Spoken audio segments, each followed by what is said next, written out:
21મી માર્ચ એટલે વિશ્વ કવિતા દિવસ. યુનેસ્કો દ્વારા 21મી માર્ચને વિશ્વ કવિતા દિવસ તરીકે પણ જાહેર કરવામાં આવ્યું છે. ત્યારે ગુજરાતીથી અનેક ભાષામાં પહોંચી છે આ કવિતા. કવિતાઓ વિના માનવ વાસ્તવિકતા તાજી અને કંટાળાજનક પણ હશે.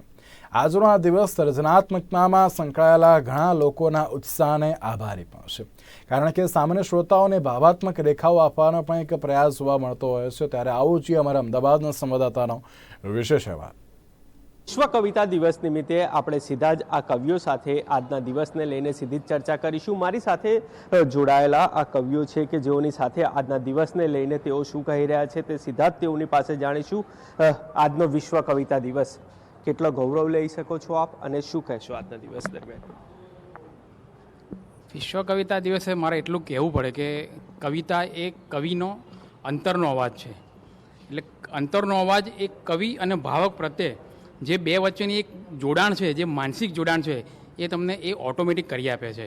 અને એને જે કહેવું છે એ ઘણા બધા સ્તર ઉપરથી એ સામેવાળા ભાવકને કહી શકે છે. એટલે કવિતા એક બહુ સબળ માધ્યમ છે બીજાને કહેવા માટે અને કવિને પોતાને વ્યક્ત થવા માટે. અન્ય કવિ સાથે પણ આજે સીધી જ ચર્ચા આપણે કરીશું. આજનો વિશ્વ કવિતા દિવસ શું કહેશો?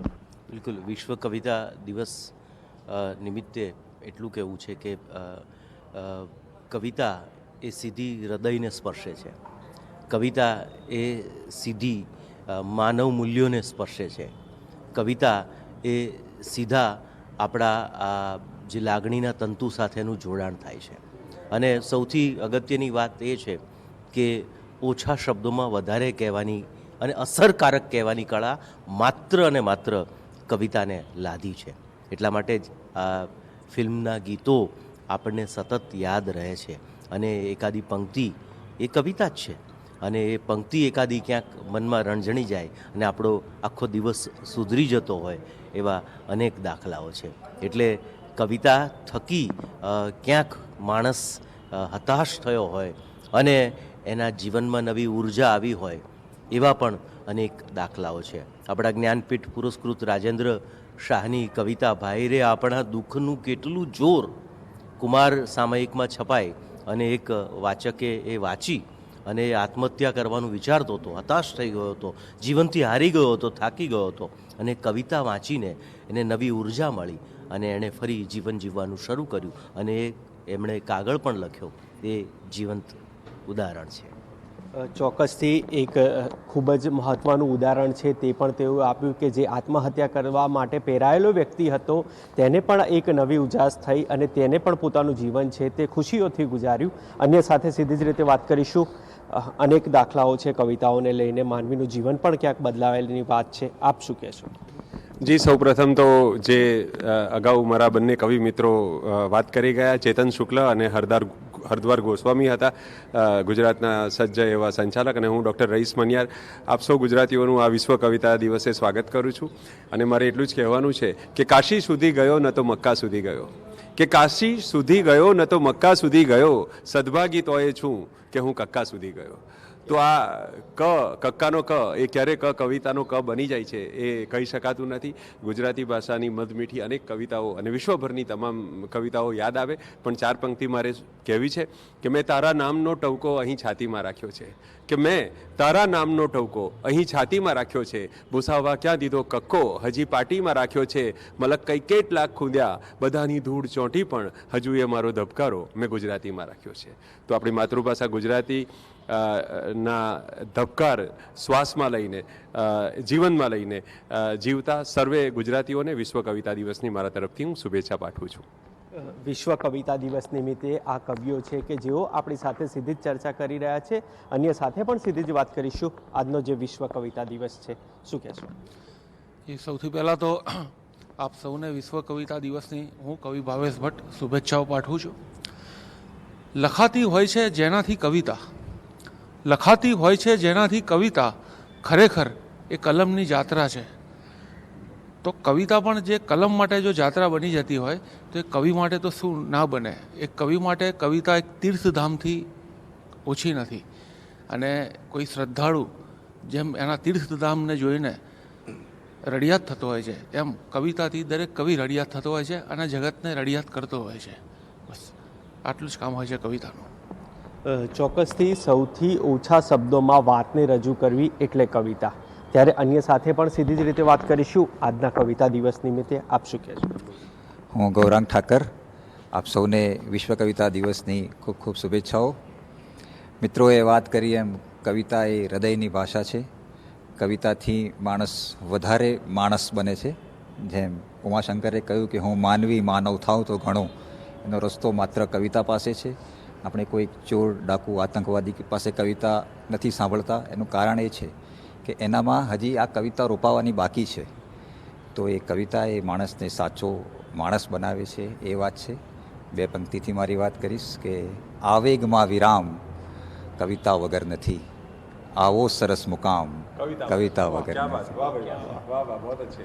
ચોક્કસથી તો આ કવિ હતા કે પોતાની બે પંક્તિઓથી આખી આ વાત છે તે રજૂ કરી. અન્ય સાથે પણ સીધી જ રીતે વાત કરીશું આજનો વિશ્વ કવિતા દિવસ.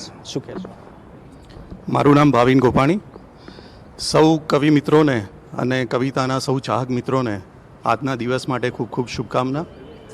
હું ગઝલમાં વધારે ખેડાણ કરું છું. કવિતાના પ્રકાર બધા જ પ્રકાર સન્માન ને આદરને પાત્ર છે, પણ હું ગઝલમાં વધારે ખેડાણ કરું છું. તો 3 શેર એ વિશે કહીશ.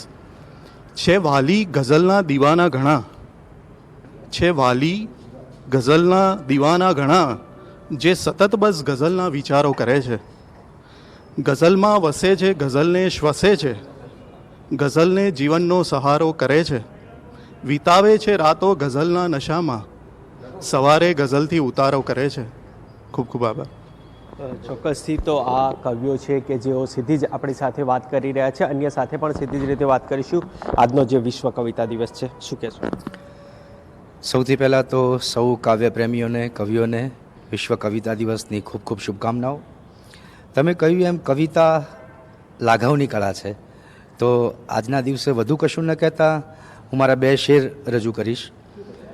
કદી પહોંચે તો આપોઆપ હોડી થઈને તારે છે, કદી પહોંચે તો આપોઆપ હોડી થઈને તારે છે, કવિતા મૂળ તો એણે લખેલો એક કાગળ છે.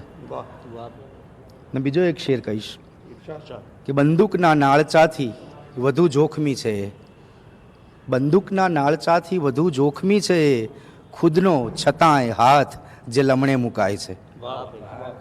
હરિયો. ચોક્કસથી કવિ હતા કે પોતાની વાત છે તે કવિતાથી રજૂ કરી. અન્ય સાથે જ સીધી વાત કરીશ આજના વિશ્વ કવિતા દિવસ નિમિત્તે. શું કહેશો? આજના વિશ્વ કવિતા દિવસ નિમિત્તે સૌ ભાવકોને, સૌ દર્શકોને ખૂબ ખૂબ અભિનંદન. અને 2 શેરથી મારી વાત રજૂ કરીશ કે સાચું કહેતા આટલો શાને ડરે છે, સાચું કહેતા આટલો શાને ડરે છે, માફ કરવું છે અલગ તું છાવરે છે. સાચું કહેતા આટલો શાને ડરે છે, માફ કરવું છે અલગ તું છાવરે છે. ને ઘરનું ઘર એ યોજનાના બેનરોને, ઘરનું ઘર એ યોજનાના બેનરોને કંઈક લોકો છત તરીકે વાપરે છે. ચોક્કસથી આ હતા આપણી સાથે કવિઓ. અન્ય સાથે પણ આપણે સીધી જ રીતે વાત કરીશું. આપણી સાથે યુવાન કવિ છે તે પણ ઉપસ્થિત થયા છે, તેઓની સાથે વાત કરીશું. આજનો વિશ્વ કવિતા દિવસ, યુવાનીના અનેક દિવસો આપે પસાર કર્યા, આજે આ કવિતાના માધ્યમથી હવે પસાર કરો છો. શું કહેશો? યસ, સૌ પ્રથમ તો સૌ દર્શકોને, ભાવકોને વિશ્વ કવિતા દિવસ નિમિત્તે ખૂબ ખૂબ શુભેચ્છાઓ. અને ખૂબ જ આનંદ થાય છે કે ગુજરાતી ભાષા મારી માતૃભાષા સાથે જોડાયા અને એમાં સૌથી ગમતું એવું ફોર્મ એટલે કવિતા કરતા થયા.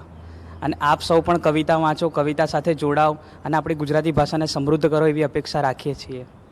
જો આજના દિવસને લઈને અથવા તો આપને પણ ક્યાંક કવિતા સાંભળી હશે, વાંચી હશે, આપ કોઈ કવિતા કહેવા જો? હા, આજના વિશ્વ કવિતા દિવસ નિમિત્તે હું મારા 2 શેર કહેવા માંગુ છું. તે નિયમ એક પાછળથી કીધો મને, તે નિયમ એક પાછળથી કીધો મને, જ્યારે લાગ્યું કે જીતી જઈશ હું શરત. તે નિયમ એક પાછળથી કીધો મને, જ્યારે લાગ્યું કે જીતી જઈશ હું શરત. અને શેર છે, કંઈક વર્ષોય ચૂપચાપ ચાલ્યા ગયા, કંઈક વર્ષોય ચૂપચાપ ચાલ્યા ગયા, આમ લાગ્યું તો આવી છે ક્ષણમાં પરત. કંઈક વર્ષોય ચૂપચાપ ચાલ્યા ગયા, આમ લાગ્યું તો આવી છે ક્ષણમાં પરત. Thank you. તો આ હતા કવિઓ આજે વિશ્વ કવિતા દિવસ નિમિત્તે આપણી સાથે જોડાયા હતા અને પોતે જ રજૂ કરેલી જે કવિતાઓ છે તે પણ સીધી જ રીતે આપણે જાણી. કેમેરામેન અજય નીલેવાર સાથે રિપોર્ટર દીપક મકવાણા, અમદાવાદ. સમય થયો છે વિરામનો. આપ જોતા રહો નિર્માણ ન્યૂઝ.